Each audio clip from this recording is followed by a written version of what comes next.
little bit about how maybe, I feel like because Hal grew up a little too fast, being thrown into this war, do you think that that kind of relates to the way maybe some child actors, maybe even you, grow up in this business a little too fast? Oh, sure, yeah. You know, I moved out here a little later. I feel like I had my feet on the ground, but, you know, I've been on sets where you're working with younger kids, and, you know, it's a very different upbringing than what you would normally get, you know? Yeah. You have somebody whose job is to give you everything you want, and it's not good for you. Well, I mean, you guys work with a lot of kids on this show, too. I did, yes. I would imagine then you probably got pretty close because you're playing brothers. Yeah. Is there any advice that you maybe passed down to them? You know, I looked after Maxim like he was my own brother. I give him a little tough love every now and then. He's a great kid, though, so he didn't need a whole lot of advice. His mom's wonderful, so she's got a good eye on him. Yeah, I didn't feel like I needed to step in and like pull the reins or anything. Well, Hal, obviously, he's fighting. He's got this family that's been torn apart, but yet he still finds time for a little romance. Can you talk a little bit about that love triangle that begins to brew? Yeah, he's a 17-year-old kid, so, you know, there's a cute girl.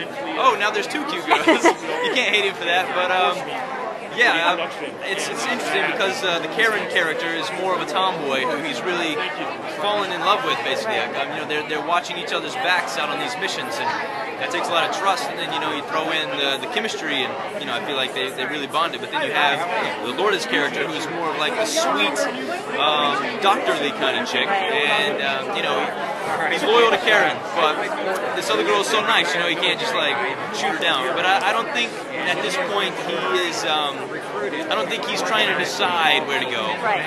And I think he's got other things on his mind. Exactly. I mean, he has a huge heart. His brother's been taken, and that's really the foremost thing that he's dealing with. And obviously his brother, he sees him pretty soon in the pilot. He realizes he's still alive, and it becomes an issue to try to bring him home. Can you talk about if when he comes home, is he changed at all? Does he fit right back in? What is the process like? That's the big problem. In the beginning, you know, they put these harnesses on the kids, and they fuse to their spine, and when you take them off, it's killing them. Right. So we don't know what's going to happen. You know, well, I know. I've already seen it.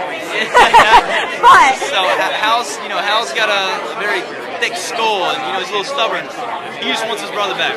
Better or worse, he's going to try to get his brother back. Okay.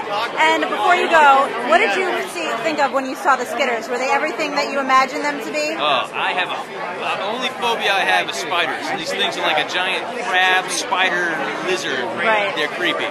So it works for you. It's the perfect. Yeah, they're pretty nasty. Awesome. Well, thank you so much.